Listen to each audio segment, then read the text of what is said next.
बहुत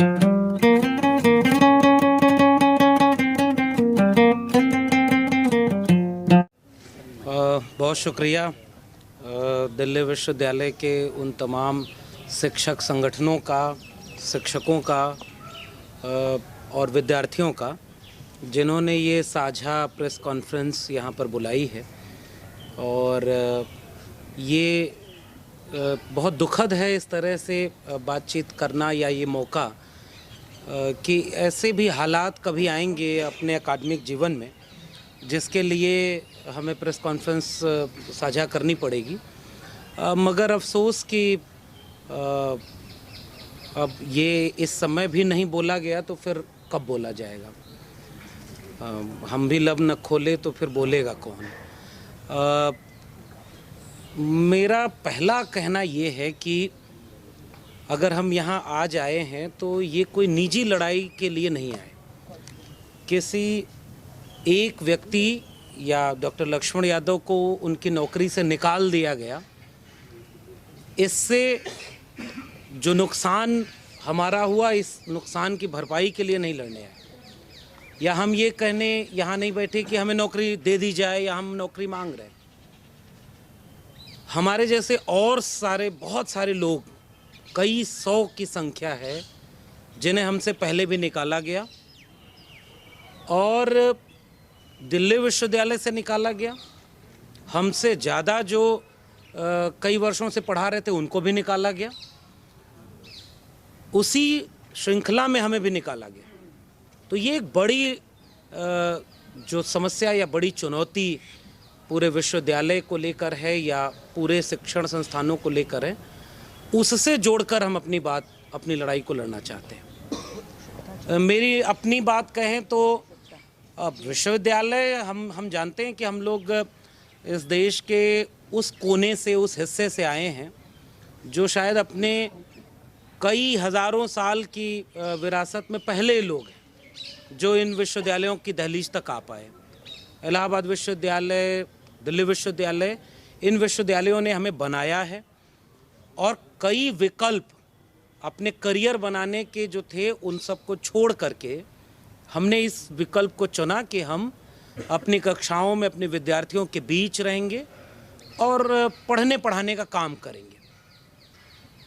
उसके लिए जितनी भी न्यूनतम पात्रता हो सकती है, मिनिमम एलिजिबिलिटी, उसे पूरा किया। मैं इलाहाबाद विश्वविद्यालय का गोल्ड मेडलिस्ट हूँ, इसे पहले नहीं बताता लेकिन अब बता रहा हूँ क्योंकि वो अर्जित किया हुआ है। मैंने दिल्ली विश्वविद्यालय से पीएचडी की। मैं 21.5 साल की उम्र में लगभग जाकिर हुसैन कॉलेज में assistant professor ad hoc basis पर अपॉइंट हो गया था। उस समय की एलिजिबिलिटी फुलफिल थी, कर लिया। तो 4-4 महीने पर रिन्यू करते हुए मुझे आज तक तकरीबन 44-45 बार रिन्यूअल मिला है। तो इसका मतलब ये कि मैं ठीक ठाक पढ़ा रहा था। मैंने कोई अपने पढ़ाने में कोई कंप्लेन नहीं आने दी। मेरे खिलाफ मेरे कॉलेज में कोई शिकायत नहीं है। मेरे विद्यार्थियों से कभी पूछा गया होगा और निश्चित तौर पर पूछा गया होगा तो शायद कोई मौका नहीं मिला। विश्वविद्यालय को कभी कोई मौका नहीं मिला कि हमारे पढ़ाने में कहीं कोई कमी रही हो। अब उस 14वें साल में जबकि हमें नहीं पता था, हम तो 2010 में आए तो हमें ये पता था कि 1-2 साल में हम परमानेंट हो जाएंगे। हम तो उसके लिए तमाम करियर छोड़कर आए। तो पहला सवाल ये कि 14 साल एड हॉक क्यों रखा गया। मेरे कॉलेज में 2010 के बाद 2023 में पहली बार परमानेंट अपॉइंटमेंट हुआ। तो ये कोई हमारा दोष तो नहीं, इसकी गलती हमारी नहीं, लेकिन इसकी सज़ा भुगतने के लिए हमने भुगती। हमने विश्वविद्यालय के तमाम लड़ाइयों में शिक्षक संगठनों ने, डूटा ने लड़ाई लड़ी कि भाई 3rd अमेंडमेंट आ गया 2016 में, सारे डॉग बाहर हो गए। सब ने मिल के लड़ाई लड़ी तो हमारी नौकरी बची। सब ने मिल के उसके बाद लड़ाई लड़ी 13 पॉइंट रोस्टर की तो हमारे जैसे तमाम लोगों की नौकरी बची। और वो लड़ाइयाँ शिक्षक होने के नियम कायदे के भीतर लड़ी गई। उसमें कोई ऐसी जगह नहीं थी जहाँ कोई नियम तोड़ा गया हो या कोई ऐसी कोई ऐसी चीज़ हो जिसके लिए कोई शिकायत कर सके। तो ये लगातार चलता रहा। तो ये विश्वविद्यालय जवाब दे कि इतने दिन हमें क्यों एडहॉक रखा गया। और जब परमानेंट का मौका आया, उस परमानेंट के मौके के पहले 2010-11 में भी हमने परमानेंट के इंटरव्यूज़ दिए, 2014-15 में भी इंटरव्यूज़ दिए। लोगों ने नहीं अपॉइंट किया तो हम नहीं कहीं अपॉइंट हुए। जैसे मेरे कॉलेज में जब इंटरव्यू शुरू हुआ तो एक एक्सपर्ट, और सही समय आएगा तो उनका नाम ले करके उनके भी कारनामे जाहिर करने की बात करेंगे, जो लोग रिटायर होने के बाद वहाँ खुदा बन के बैठते हैं और इस भाव में सवाल करते हैं कि मतलब हम आज देखना चाहते हैं कि आप क्या, वो पहला सवाल हमसे कर रहे हैं कि आप आज तक परमानेंट क्यों नहीं हुए, आप कहीं और इंटरव्यू नहीं देते। मैंने कहा कहीं और अगर परमानेंट हो गए होते तो यहाँ क्यों बैठे होते। और हमारे जितने जगह पे हम इंटरव्यू देते रहे वो लोग तो कहते थे कि आपका कॉलेज बड़ा अच्छा है, आप वहीं परमानेंट हो जाएंगे, तो इसलिए नहीं किया। फिर वो कह रहे हैं कि आपने क्या क्या, आपका एकेडमिक क्वालिफिकेशन है, अपना परिचय दीजिए। परिचय दिया। ये पहला इंटरव्यू मेरा था डिपार्टमेंट के बाद जो तकरीबन 15-20 मिनट चला। उसके पहले 2010-11 में भी, 14-15 में भी हमने जितने इंटरव्यू दिए उसमें से 1.5 मिनट का भी इंटरव्यू दिया है। आप अंदर जाइए, आपसे कहा जाएगा कि अपने बारे में बताइए और फिर शुभकामना दी जाएगी कि जाइए आपका भविष्य उज्जवल हो। अब आप 1.5 मिनट बाद बाहर आ जाए। जिस पढ़ाई को पढ़ने में 25 साल हमने लगाए, किताब लिखने, लेख लिखने और जाने क्या क्या किया, उसका परीक्षण 1.5 मिनट में होता है। और वो भी इस सवाल से कि आप अपने बारे में बताइए, पीएचडी का टॉपिक बताइए। मुझसे इंटरव्यूज़ में पूछे गए, मेरा पीएचडी का काम तुलसीदास पर है, भक्ति आंदोलन पर है। तो दिल्ली विश्वविद्यालय के डिपार्टमेंट के इंटरव्यू में मुझसे पूछा गया कि तुलसीदास को आजकल बड़ा लोग ट्रोल कर रहे हैं। तो मैंने कहा कि सर, साहित्य में ट्रोल जैसी भाषा नहीं होती, साहित्य में तो विमर्श होता है। तो उनकी आलोचना भी हुई है, उनके बारे में भी लिखा गया। कहा नहीं, वो साहित्य की बात हम नहीं कर रहे, ये बाहर लोग उनको बड़ा जाति विरोधी कह रहे हैं। फिर मैंने कहा कि वो बाहर की बात अलग है सर, मुझे लगता है कि मुझसे बात साहित्य पर होनी चाहिए, मेरे विषय पर होनी चाहिए। फिर उसके बाद कह रहे हैं कि आपको क्या लगता है तुलसीदास जातिवादी हैं। और ये वो लोग पूछ रहे थे जो मुझे अच्छे से जानते हैं कि मेरा क्या स्टैंड है। लेकिन इंटरव्यू में ये सवाल पूछने के क्या मतलब? इसका मतलब वो चाहते थे कि इंटरव्यू खराब किया जाए। मुझसे कहा जा रहा है कि किताबें जलाई जा रही हैं तुलसीदास की। मैंने कहा कि सर, साहित्य में किताबें जला करके नहीं, विरोध में, एक किताब के विरोध में दूसरी किताब लिख करके जवाब दिया जाता है, और ऐसा हुआ है। और ये सारी चीज़ें इसलिए हो रही हैं क्योंकि कुछ लोगों के लिए तो वो एजेंडा बनाकर बैठे थे। तो मेरे कॉलेज में भी वो इंटरव्यू हुआ और मेरे कॉलेज का इंटरव्यू अच्छा रहा। मतलब मैं तो चाहूँगा कि मेरे कॉलेज का प्रिंसिपल और उस प्रिंसिपल की ये भी जांच कराई जाए कि किस सांस्कृतिक संगठन का कौन सा प्रभार उसको मिला हुआ है। ये मैं आरोप लगा रहा हूँ। और अगर वो किसी एक विचारधारा के हैं तो वो निष्पक्ष कैसे होंगे? बाकी लोग जो उस बोर्ड में बैठे हैं, उन बोर्ड में बैठे हुए लोगों ने मेरी कौन सी काबिलियत देखी और किस आधार पर मुझे बाहर किया, ये सवाल मेरा है। मेरा सवाल है कि अगर आपने 15 मिनट 20 मिनट इंटरव्यू लिया और मेरा एपीआई स्कोर तो 96 है, अगर मुझे बीए और एमए में इलाहाबाद यूनिवर्सिटी में 80% से ज़्यादा नंबर मिले होते तो मेरा 100 आउट ऑफ 100 होता। तो एपीआई स्कोर मैं मानता हूं कि वो केवल इंटरव्यू देने की क्राइटेरिया है। तो इंटरव्यू देने की क्राइटेरिया के बाद क्या उसका कोई मतलब नहीं है? एपीआई स्कोर 96, मुझसे ज़्यादा एपीआई स्कोर वाला शायद उस इंटरव्यू बोर्ड में और कोई नहीं था।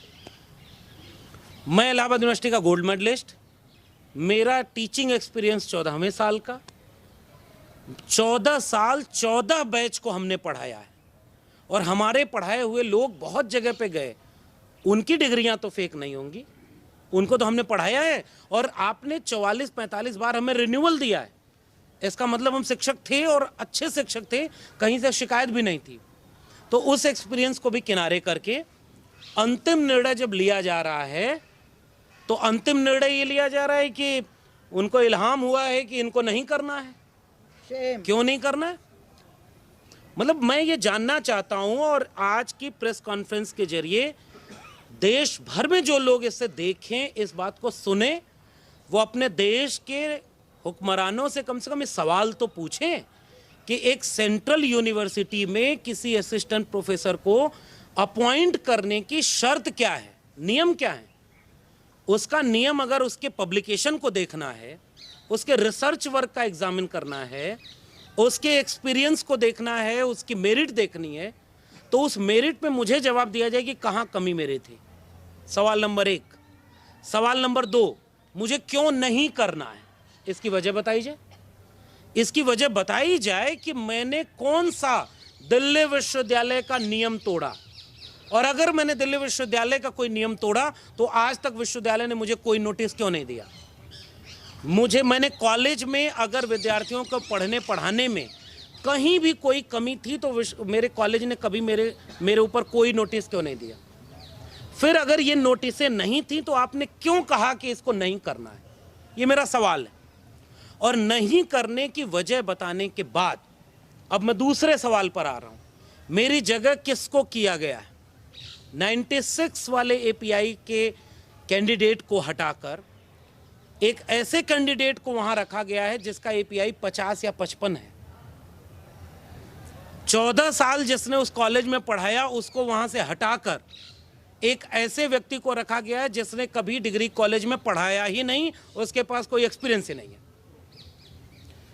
मैंने कोई जुगाड़ नहीं लगाया, किसी के नहीं, क्योंकि हम तो समझते थे कि एजुकेशन सिस्टम में मेरिट सब कुछ होती है, फिर जुगाड़ क्या होता है, ये तो हम सवाल पूछना चाहते हैं। आप अगर परमानेंट अपॉइंटमेंट कर रहे हैं तो आप हमारा एकेडमिक रिकॉर्ड देखेंगे ना, और उस एकेडमिक रिकॉर्ड में कौन सी जगह कम थी, और या हमसे किसी बहुत ब्रिलियंट को किया गया तो मैं मान लूं। और ये बात हम पूछेंगे कि हमें निकाले जाने की वजह क्या है, और साफ तौर पर यह बताई जाए। हम जानते हैं कि इन्होंने नियम कायदे कानून ऐसे बनाए हैं कि उनको वजह बताने की जरूरत नहीं। एक पन्ने पर लिख दिया जाएगा कि इस पोस्ट पर इनको किया गया, इस पोस्ट पे इनको किया गया, नीचे सारे लोग साइन करेंगे। अगर कोई असहमत है उस बोर्ड में तो मेजॉरिटी से डिसीजन ले लिया जाएगा। तो कम से कम देश में हमें तो पता चले कि हमें निकाले जाने की वजह क्या है। और इसलिए हम ये सवाल पूरे देश के सामने रखना चाहते हैं कि अगर आपके देश के विश्वविद्यालय में बिना मेरिट देखे, बिना किसी तरह की चीज़ किए एक विचारधारा के लोगों को भरने का काम किया जाएगा तो वो मेरा तो एक नौकरी का नुकसान है, ये देश बर्बाद हो जाएगा, क्योंकि ये पूरा विश्वविद्यालय खत्म हो रहा है। और हम इसलिए बोलने आए हैं क्योंकि इन्हीं विश्वविद्यालयों ने हमें बनाया है। अगर इलाहाबाद विश्वविद्यालय न होता, दिल्ली विश्वविद्यालय न होता, तो हम भी कहीं गाय भैंस चरा रहे होते। इन विश्वविद्यालयों ने हमें बनाया है, संविधान और मंडल कमीशन ने हमें यहाँ पहुँचाया है। तो हमसे अगर ये नौकरी छीनी जा रही है तो हम तो कल को अपने कमरे में बैठ के पढ़ा लेंगे। और जिस रास्ते ये नौकरी दी जा रही, इसे दिल्ली विश्वविद्यालय में क्या शाखा नहीं लग रही? एक विचारधारा, क्या दिल्ली विश्वविद्यालय का एक कॉलेज ऐसा नहीं है जहां यज्ञ कराने के बाद गौशाला खोलने की बात की जा रही? वो क्या कोई वैचारिक और कोई विश्वविद्यालय के नियम कानून के बाहर की चीज़ है? क्या इस देश की, इस विश्वविद्यालय में ऐसे ऐसे पदाधिकारी नहीं है जो दूसरी जगह भी पदाधिकारी बने हुए हैं? आरएसएस की शाखाओं के पदाधिकारी हैं। विश्वविद्यालय नाम में विश्व जुड़ा हुआ है, ये ग्लोबल नॉलेज के केंद्र थे। यहाँ हर विचार के लोग अपनी मेरिट के आधार पर आते हैं, और क्या विचारधारा देख करके यहाँ नौकरी दी जा रही है? ये तो हम सवाल पूछना चाह रहे हैं। और विश्वविद्यालय का कुलपति इसका जवाब दे, मेरे कॉलेज का प्रिंसिपल और सिलेक्शन कमेटी इसका जवाब दे कि मुझे निकाले जाने की वजह क्या है। अगर वो वजह मुझे वाजिब लगेगी मैं चुप हो जाऊंगा, मैं वापस लौट जाऊंगा, अपने खेत खलिहान में काम करूंगा, लेकिन मुझे बताया तो जाए कि मुझसे बेहतर किसी को चुना क्या, और मुझे निकालने की वजह क्या थी। और तीसरी बात, इन विश्वविद्यालयों में ये लड़ाई हमारी या हम एक दो लोगों की नहीं है। इस विश्वविद्यालय में वो लोग भी निकाले गए जो चुप थे। और चेगवेरा की वो लाइन कितनी अहम है कि हमने तो कब्रिस्तान में उनकी भी कब्रें देखी हैं जो इसलिए खामोश रहे कि बोलेंगे तो मारे जाएंगे, और इसलिए भी वो मारे गए। तो आप हमें तो कह सकते हो कि हम बोलते थे, और फिर भी कह रहा हूं, इसी विश्वविद्यालय के तमाम प्रोफेसर टीवी पर बैठकर जहर बोलते हैं तो उससे विश्वविद्यालय का नुकसान नहीं है। और हम संविधान की बात करते हैं तो हमारा बाहर बोलना हमारे करियर के ऊपर भारी होगा। ये हम सवाल पूछना चाहते हैं कि अगर हमने बाहर कुछ भी गलत बोला तो हमारे खिलाफ एक भी बात क्यों नहीं है? तो ये बहाना बनाया जा रहा है। और मैं अभी भी कह रहा हूं, ये बताओ तो सही कि मेरिट के नाम पर बाहर निकाला है या विचारधारा देखकर बाहर निकाला है। ये हम सवाल पूछना चाहते हैं। और इसलिए आखिर में इस लड़ाई को, ये निजी लड़ाई नहीं है, ये एक वैचारिक लड़ाई है विश्वविद्यालयों के बचाने की। अगर ये विश्वविद्यालय किसी सरकार के कैडर भरने के अड्डे बन जाएंगे तो विश्वविद्यालय बर्बाद होंगे, तो उससे ज्यादा नुकसान समाज का होगा, ये देश बर्बाद हो जाएगा। आज जो लोग आरएसएस की विचारधारा के हैं, जो रिटायर होने के मुहाने पर हैं, उनकी नौकरी तो तब लगी होगी जब बीजेपी की सरकार नहीं थी, तो उनको नौकरी कौन दिया? वो तो दूसरे की सरकार में नौकरी लिए। और आज ये देख रहे हो कि हमारी संघ की शाखा में हमारे तमाम लोगों को वहां पर बिठाया, और जिनको संघ की शाखा में, मैं तो आज भी कह रहा हूं मेरी जगह जो अपॉइंट हुआ है उसको पता लगाया जाए वो किसी टीचर की पत्नी है क्या? ये मैं तो सवाल पूछ रहा हूं। वो किसी कैडर की पदाधिकारी हैं क्या? और अगर किसी कैडर का पदाधिकारी होकर आप विश्वविद्यालय में प्रोफेसर बन सकते हैं, तो संविधान की बात करने वाला विश्वविद्यालय में प्रोफेसर क्यों नहीं बन सकता? और इसलिए मैं कह रहा हूं, मेरा सवाल है, मैं एकेडमिक सवाल पूछ रहा हूं कि एकेडमिकली मेरे अंदर क्या कमी थी, उस इंटरव्यू बोर्ड को क्या दिखा जिसकी वजह से वो मुझे बाहर निकाला गया। और हम इस लड़ाई को किसी व्यक्ति की लड़ाई नहीं, हम जानते हैं कि हम बोलने आए हैं, तो इसके बाद फिर कभी मौका मिलेगा या नहीं, लेकिन इसलिए बोल रहे हैं कि अगली बार इसी देश में रोहित वेमुला को सांस्थानिक हत्या का शिकार होना पड़ा, डॉक्टर पायल तड़वी को शिकार होना पड़ा, इसी देश में 400% जो फीस बढ़ाई गई इलाहाबाद यूनिवर्सिटी की, जो बच्चे आंदोलन के वो जेल में हैं।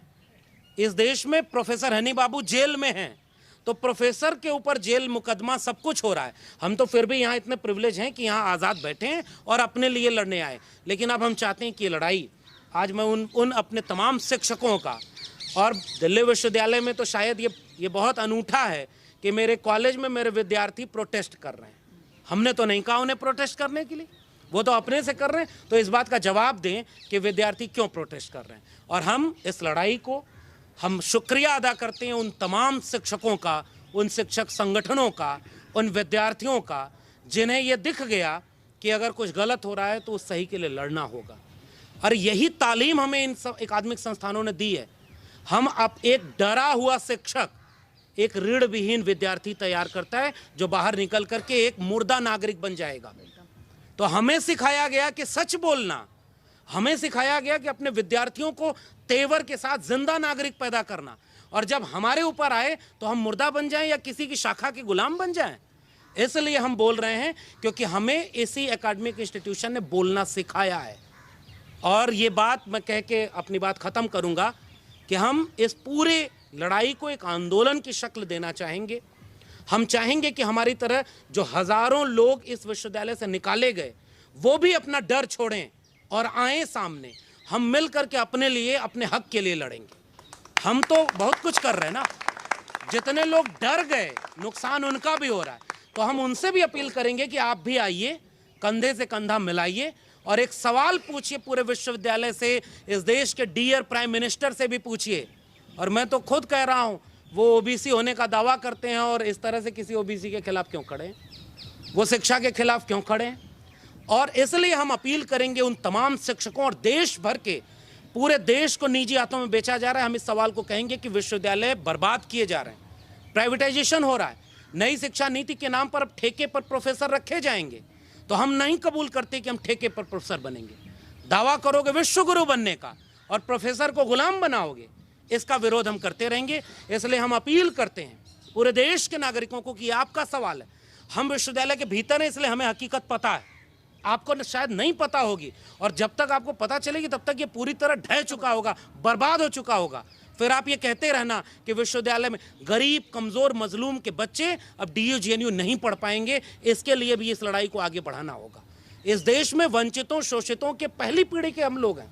हम तो पूरे इलाके में पहले प्रोफेसर बने, आज तुमने हमें निकाल दिया तो जाने कितने लोग डर जाएंगे कि अगर तुम बोलोगे तो तुम्हारा हर्ष लक्ष्मण यादव की तरह कर दिया जाएगा। लेकिन हम इसलिए सामने आए कि डरना नहीं है, क्योंकि हम गलत नहीं तो हम डरेंगे नहीं। और आखिर में मैं सबका शुक्रिया अदा करते हुए कह रहा हूं कि इसे एक आंदोलन की शक्ल दिया जाए और इसे शिक्षा बचाने, संविधान बचाने और देश बचाने की शक्ल में रखा जाए। और एक शेर पढ़ना चाह रहा हूं कि लौटाएंगे वो सारा तुम्हें सूद के समेत, हम पर तुम्हारे जुल्म का जितना उधार है, ताकत तुम्हारे पास अगर है सितमगरों तो हमारे पास भी भारत का संविधान है।